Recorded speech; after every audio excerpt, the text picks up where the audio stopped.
Greetings, friends. I am Vitaly Portnikov.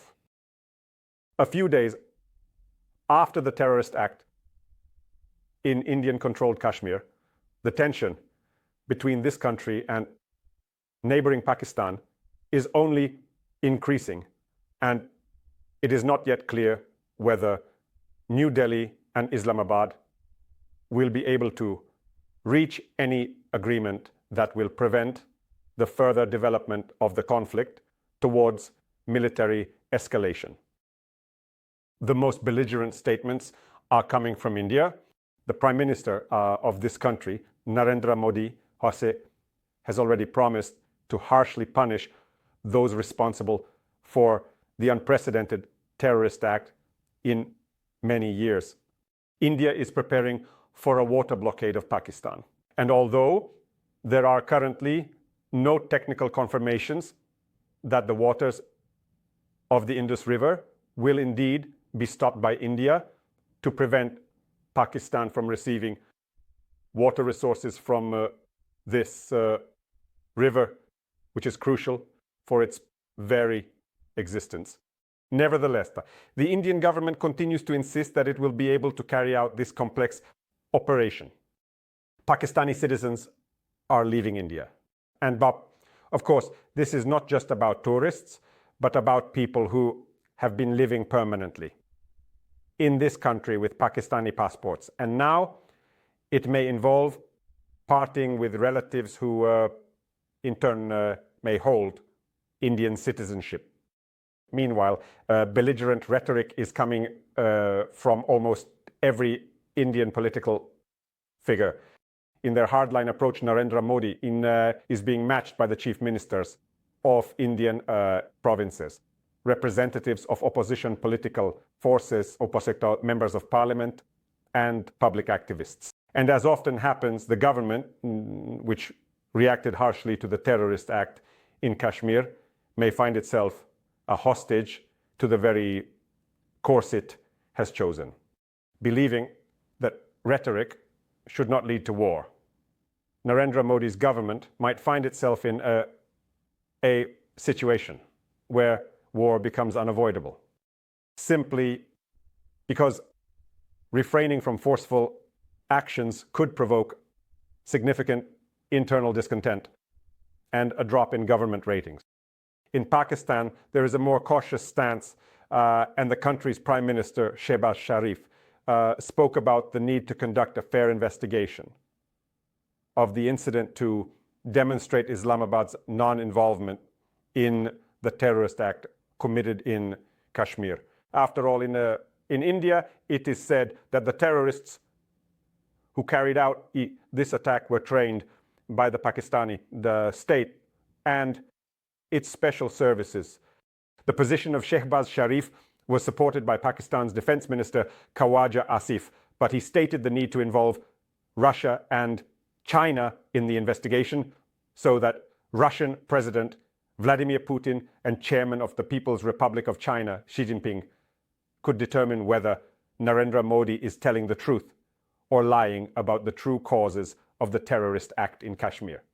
And this proposal by Pakistan's defense minister to involve Russia and China in the investigation once again clearly exposes the void on the international stage associated with Donald Trump's victory in the presidential elections in the United States.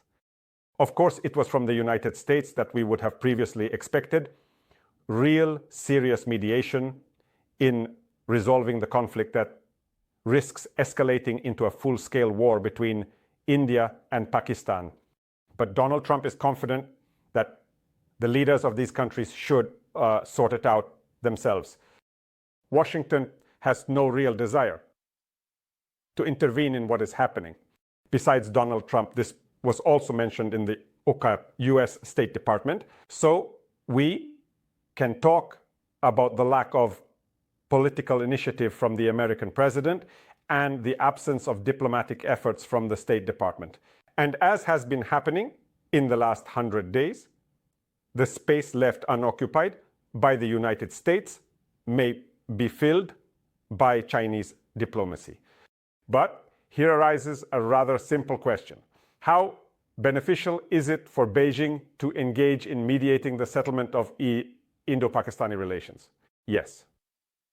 Currently, the People's Republic of China has increasingly trusting relations with Pakistan. And of course, Beijing would not mind taking advantage of the situation to finally sever the umbilical cord that historically ties Pakistan to the United States. But on the other hand, if a real serious war occurs, and not just in Kashmir, India would visibly lose its status as a safe haven. And American businessmen who are not only considering the need to relocate production from the People's Republic of China to India because the labor force is cheaper in this country, and because it aligns with Trump's views on how dangerous the Sino-American economic competition is, might ask themselves whether their enterprises would be affected by a war between India and Pakistan. And even if a major war does not occur, the mere specter of a major war could, in one way or another, hinder India's economic development and cast doubt on the possibility of this country competing with China in the more near future. India, of course, fully understands these motives of Beijing, but it may be forced to engage in greater confrontation simply because in recent years, New Delhi's political losses to Beijing are evident, even to observers who are far removed from the issues of the Asia-Pacific region. India lost its position in the Maldives, where its naval forces were literally thrown out. India is losing its position in Sri Lanka. A pro-Chinese leftist president who is oriented towards Beijing rather than New Delhi has come to power on the island. And the long-standing cooperation between Colombo and New Delhi also seems to be coming to an end. And most importantly, the revolution in Bangladesh put an end to the long-standing existence of the pro-Indian government of Sheikh Hasina, who primarily focused on special relations with Prime Minister Narendra Modi.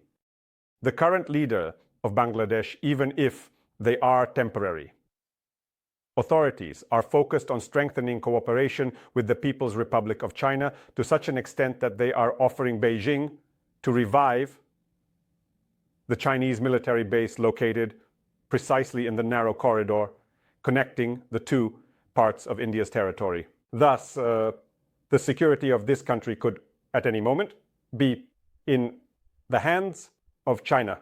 And the coalition of China, Bangladesh, and Pakistan, of course, changes the geopolitical landscape that has existed in the region since the 1970s, when the last major war between India and Pakistan led to the independence of Bangladesh and the traditional orientation of its leadership, Middah, towards New Delhi, Etah, rather than Islamabad. And such a breakdown of the security system orientation in the region might lead someone in New Delhi to consider that war could be a real possibility to reverse a political defeat. And then we would find ourselves in yet another conflict trap, which is easy to start, but impossible to end. Thank you, friends. Stay on this channel, subscribe to it, follow my social media and the channels on Patreon, Buy Me a Coffee, and Donatello, which help develop these resources, and use the sponsorship feature on YouTube itself. Peace to you.